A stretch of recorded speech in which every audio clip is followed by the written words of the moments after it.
అండి. Welcome to ఎగ్స్టాక్. అందరూ బాగున్నారు కదా! ఈ హెచ్-1బీ 2, 3 రోజుల నుంచి అదే నలుగుతుంది. జనాలకు కూడా బోర్ కొడుతుంది అనుకుంటా. చెప్పి దాని గురించి నేను ఎక్కువైతే ఏం చెప్పను గానీ, అయితే ఒకళ్ళిద్దరు కామెంట్‌లో మెన్షన్ చేశారు. "ఇంక హెచ్-1బీ తప్ప వేరే ఏం చెప్పవా?" అంటే యాక్చువల్‌గా అది మీకు అవసరం లేకపోతే మీరు చూడకండి పర్లేదు. ఎందుకంటే ఇప్పుడు ప్రెజెంట్ చాలా హెచ్-1బీనే గందరగోళంగా ఉంది పరిస్థితి. చాలా మందికి ఈమెయిల్స్ వచ్చినాయంట. మీరు నమ్మరు, నేను ఇన్‌స్టాగ్రామ్‌లో గూడా చాలా మందికి నాకు ట్రైన్‌లో కూర్చొని ఆఫీస్‌కెళ్తూ నేను రిప్లైలు ఇస్తున్నా. ఒకసారి చూపిస్తా మీకు. ఎందుకంటే హెల్ప్ అనేది పాపం చాలా మందికి ఇగో చూడండి. సో, ఎంతమంది ఏదో ఒక రకంగా అది ఇది క్వెషన్‌లు అడుగుతూ ఉంటారు. ఏదో ఒక క్వెషన్‌లు అడుగుతూ ఉంటారండి వాళ్ళు. వాళ్ళకేంటి ఇన్ఫర్మేషన్ కావాలి పాపం. చాలా మందికి తెలియని వాళ్ళుంటారు, తెలిసిన వాళ్ళుంటారు. అందరికి అన్నీ తెలియాలని లేదు కదా! ఒకవేళ మీకెవరికన్నా ఈ సబ్జెక్ట్ మీద అంత అవసరం లేదు. నాకు పాస్‌పోర్ట్ వచ్చింది, గ్రీన్ కార్డ్ వచ్చింది అని అనుకుంటే పర్లేదు. మీరు ఇగ్నోర్ చేసేయండి వీడియోని. ఎవరికైనా అవసరం ఉంది అనుకున్న వాళ్ళే చూడండి. బట్ ఇంకొక ఇంపార్టెంట్ థింగ్ చెప్పాల్సిందేంటంటే, అపాయింట్‌మెంట్‌లు ఇంకా స్టిల్ పోస్ట్‌పోన్ అవుతూనే ఉన్నాయి.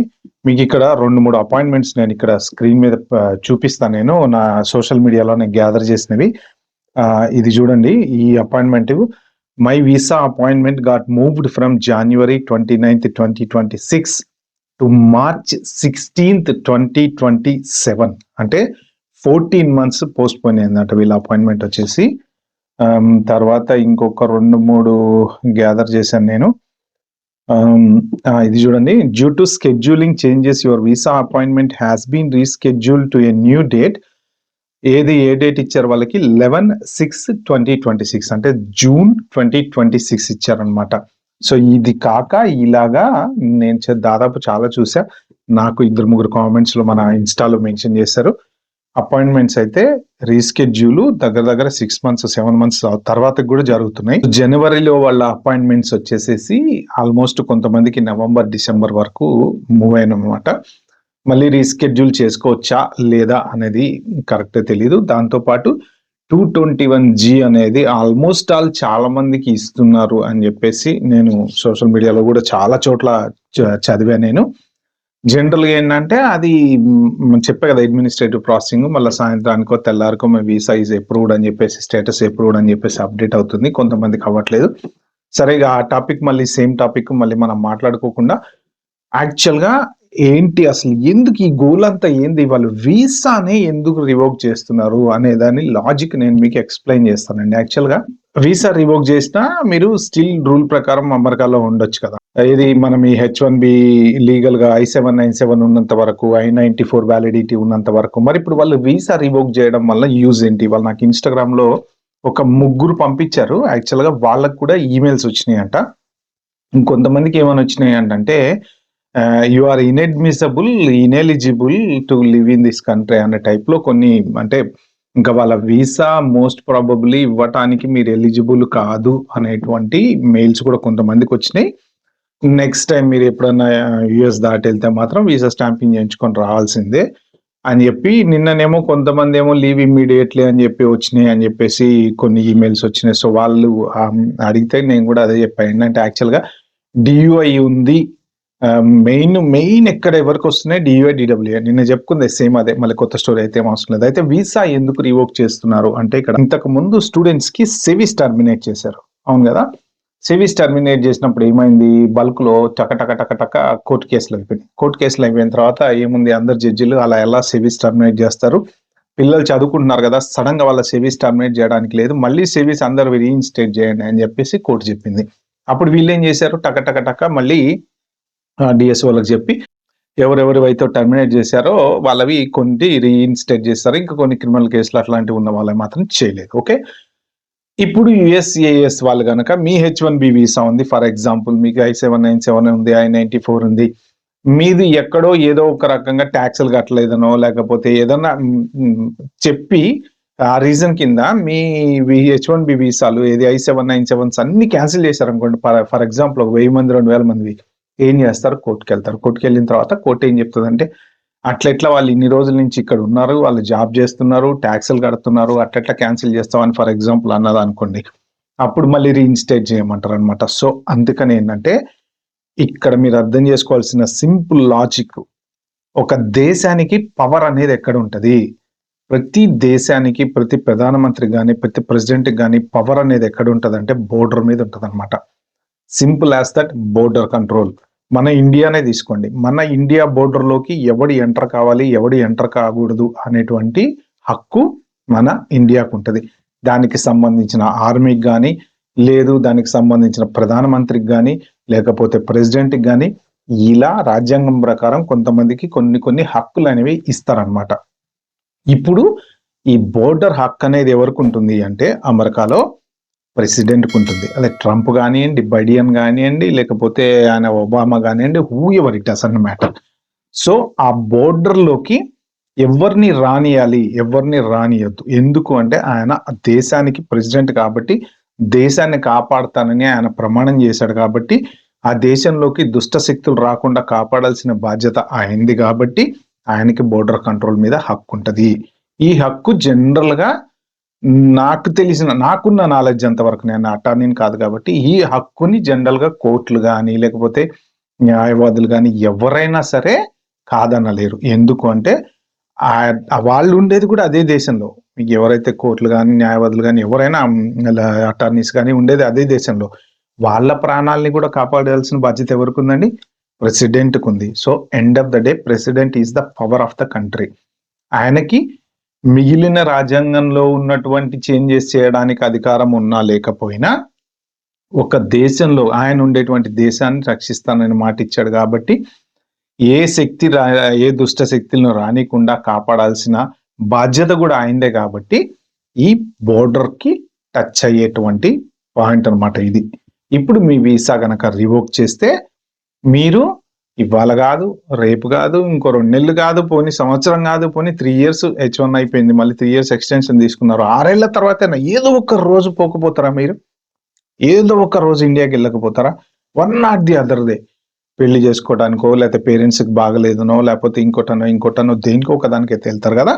సో అప్పుడు మీరు మళ్ళీ వీసా తీసుకోవటానికి మళ్ళీ ఆ గడప తొక్కే పోవాలన్నమాట. సో మళ్ళీ మీరు యుఎస్ ఎంబసీకి వెళ్ళేసి వీసా తీసుకొని అమెరికా రావాలి కాబట్టి ఆబ్వియస్లీ మీరు బోర్డర్ సెక్యూరిటీ థ్రెట్ అనే దాని కింద వాళ్ళు బయటకు వెళ్ళారు, ఇంకా లోపలికి రానియాడు. ఆ లాజిక్ మీద నొక్కడానికి ప్రయత్నం జరుగుతుంది అనమాట ఇది. ఓకే, సో నెక్స్ట్ ఇంకా ఎవరైనా సరే మీరు వీసా స్టాంపింగ్ కి వెళ్ళాలనుకున్న వాళ్ళు ఇప్పుడు ప్రస్తుతానికైతే ఆగిపోవడం అయితే బెటరు. 100% ట్రావెలింగ్ చేయకుండా ఉండటమే బెటర్ అన్నమాట. నెక్స్ట్ ఇంకా ఓపీటీ, స్టెమ్ ఓపీటీ వాళ్ళకి నేను ఇవ్వాలనుకున్న ఇన్ఫర్మేషన్ ఏంటంటే జాగ్రత్తగా వినండి. ఓపీటీ వాళ్ళు ఇండియాకి హాలిడేకి వెళ్ళి వెనక్కి వచ్చేటప్పుడు I-94లో మీ కోర్స్ డేట్ కానీ, మీ డ్యూరేషన్ ఆఫ్ స్టే డేట్ కానీ కాకుండా ర్యాండమ్ డేట్ సిబిపి వాళ్ళు ఇస్తున్నారు అని చెప్పేసి నాకు తెలిసింది. ఓకే, అదేంటి అంటే జనరల్ గా మీకు వ్యాలిడ్ స్టేట్ అంటే ఇప్పటి వరకు ఇంకా రూల్స్ మారలేదు కాబట్టి పాత రూల్స్ ప్రకారం 5 ఇయర్స్ వీసా ఉంటుంది, మీరు వెళ్ళొచ్చు రావచ్చు. వాళ్ళు మీ లెంగ్త్ ఆఫ్ స్టే తర్వాత పాస్పోర్ట్ ఎక్స్పైరీ డేట్ ఎప్పుడు ఉంటుందో అప్పటి వరకు జనరల్ గా I-94 లేదా I-20 కనుక ఇంకా ముందర ఉందంటే I-20, ఇది బేస్డ్ ఆన్ దట్టు వాళ్ళు I-94 ఇచ్చేవాళ్ళు కదా. ఇప్పుడు ఏంటంటే వాళ్ళు ఒక ర్యాండమ్ డేట్ అంటే ఇప్పుడు మీరు ఇండియా ఫస్ట్ ఇయర్ అయిపోయింది, హాలిడేస్కి వెళ్ళి వచ్చారు. ఓకే, మీకు ఇంకా సెకండ్ ఇయర్ కోర్స్ ఉంది అంటే ఇంకొక 1 ఇయర్ మీరు చదువుకోవాలి. కానీ వాళ్ళు I-94 6 months ఇచ్చారనుకోండి, మీరు చూసుకోకుండా అది గనక ఎక్స్పైరీ అయిపోతే చాలా ఇబ్బందుల్లో పడతారు. ఎందుకంటే ఇండియా నుంచి వచ్చిన తర్వాత స్టూడెంట్స్ చాలా మంది ఒక్కసారి ఎయిర్పోర్ట్ నుంచి బయటకు వచ్చిన తర్వాత ఇట్లా ఊపిరి పీల్చుకొని అమ్మాయి ఏ టెన్షన్ లేకుండా బయటకు వచ్చేసాం అని ఇంటికి వెళ్ళి ఆవకాయ కారం తెచ్చా, చికెన్ పచ్చడి తెచ్చాను ఫ్రెండ్స్ తో కూర్చొని ముచ్చట్లు పెట్టుకుంటా అంటారు. కానీ ఇలాంటి కొన్ని లాజిక్స్ విషయాలు మర్చిపోతుంటారు. I-94 అనేది ఏదైతే ఉందో, మీరు ఎప్పుడైతే ఎయిర్పోర్ట్ నుంచి బయటకు వస్తారో ఇమ్మీడియట్ గా ఒక ఫోటో తీసుకొని మీ ఫోన్ లో పెట్టుకోండి, లేదా డౌన్లోడ్ చేసుకొని మీ ఫోన్ లో పెట్టుకోండి ఆ కాపీ. ఎందుకు అంటే ఆ టైంకి మీరు ఏదో ఒక జాస్లో వాళ్ళు 6 months ఇచ్చారు అనుకోండి, ఫర్ ఎగ్జాంపుల్ మీకు ఇంకా 1 year ఉంది మీ కోర్సు, 6 months ఇచ్చారు. 6 months తర్వాత మీరు కనుక ఎక్స్టెండ్ చేసుకోకపోతే you will be in trouble. ఎందుకంటే మీది అన్ఆథరైజ్ స్టే అవుతుంది, ఇల్లీగల్ గా ఉన్నట్టు అవుతుంది. దో యూ హ్యావ్ I-20 ఉన్నా కానీ ఏది ఉన్నా కానీ మీకు ప్రాబ్లం అవుతుంది. కాబట్టి మేక్ షూర్ మీ I-94 ఎప్పటికప్పుడు, అది ఇంక్లూడింగ్ H1B వాళ్ళు, H4 వాళ్ళు ఎవరైనా సరే అండి, మీరు I-94 చెక్ చేసుకుంటూ ఉండండి.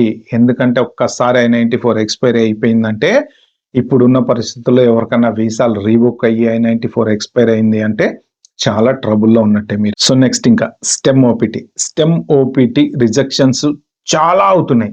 చాలా అంటే చాలా రిజెక్షన్స్ అవుతున్నాయి. ఎందుకు అవుతున్నాయి అంటే దాదాపుగా రిజెక్ట్ అయ్యేవన్నీ కూడా ఓపీటీలో ఉన్నప్పుడు మీరు ప్రాపర్గా రూల్స్ మెయింటైన్ చేయకపోయినా, ప్రాపర్గా జాబ్ చేయకపోయినా, దొంగ పేరోల్ రన్ చేసిన, మీ కోర్సుకి మీరు చేసేటువంటి జాబ్కి సంబంధం లేకపోయినా, మీరు USCISకి అప్లోడ్ చేసినటువంటి లెటర్లో మీరు ఏ జాబ్ చేస్తున్నారు, ఎక్కడ చేస్తున్నారు అని మీకు ఏమైనా ఇన్స్పెక్షన్ జరిగినా, సో ఎనీథింగ్ ఇన్ని రోజులు నడిచింది. ఇన్ని రోజులు ఎలా నడిచిందంటే యూనివర్సిటీకి వెళ్ళామా, F1 మీద ఒక 2 ఏళ్ళు చేసామా, బయటకు వచ్చామా, కన్సల్టెంట్ గారు ఫోన్ చేస్తాడు, అన్న ఎక్కడ ఉన్నావు, నేను వచ్చి పికప్ చేసుకుంటా, నీకు ఓపీటీ అప్లై చేస్తా అంటే ఇల్లు పోతారు. పోయి జాబ్ వచ్చి వెళ్ళేది పక్కన పెట్టండి, వాళ్ళ ఆ ట్రెండ్ వేరే. అది కాక మిగిలిన వాళ్ళ గురించి చెప్పేది ఏంటంటే స్టాఫింగ్ కంపెనీస్ అంటారు కదా, వాళ్ళు ఫోన్ చేయటము, వాళ్ళు ఓపీటీ అప్లై చేయడము, ఇక వీళ్ళు జాబ్ వస్తే చేసుకోవటము, జాబ్ రాకపోతే పార్ట్ టైం చేసుకోవటము, ఇక్కడ ఓపీటీ నడుస్తుంటది. సో ఇలాగా ఇన్ని రోజుల నుంచి నడిచింది. ఓకే, తర్వాత 1 year అయిపోయిందా, స్టెమ్ ఓపీటీ అప్లై చేసుకో, లేదా Day 1 CPT అప్లై చేసుకో, లేకపోతే H1 చెయ్యి, H1 రాలే, Day 1 CPT కొట్టు, మళ్ళీ 40 hours జాబ్ చేసుకో. ఇట్లా నడుచుకుంటూ వచ్చింది. ఇప్పుడు మాత్రం అలాంటి పరిస్థితి లేదు.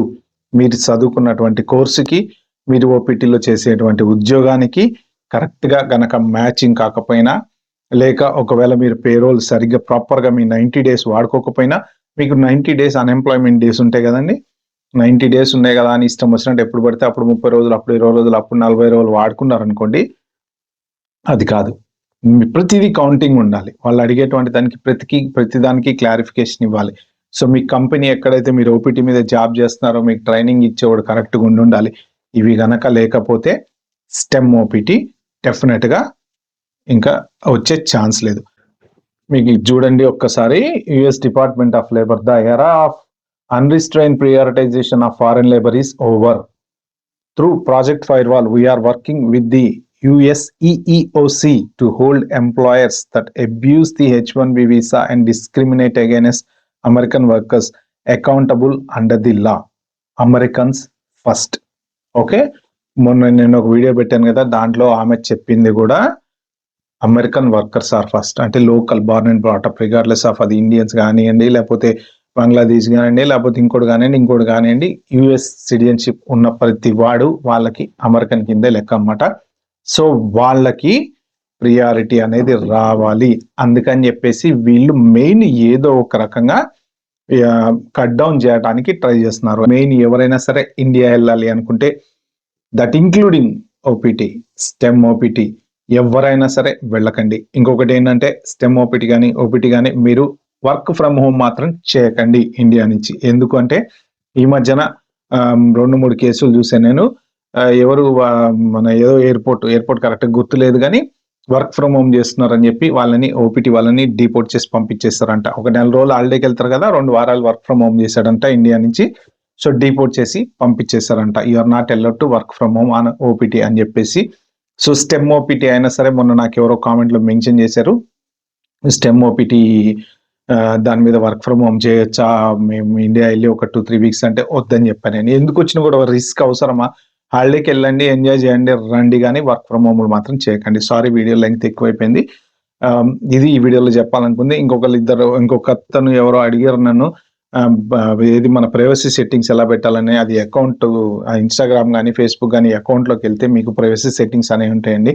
అది కూడా చెప్తే బాగుండదు వీడియోలో, ఎందుకంటే ఇక మాకు తెలియదా అని చెప్పి ఇంకా కామెంట్లు మొదలు పెడతారనమాట. సో మీకు సపరేట్ కావాలంటే చెప్పండి, దానికి ఒక పర్టికులర్ వీడియో నేను ఒకటి చిన్న షార్ట్ లాగా చేసి పెడతాను. Wait for the next video. Bye and have a good day.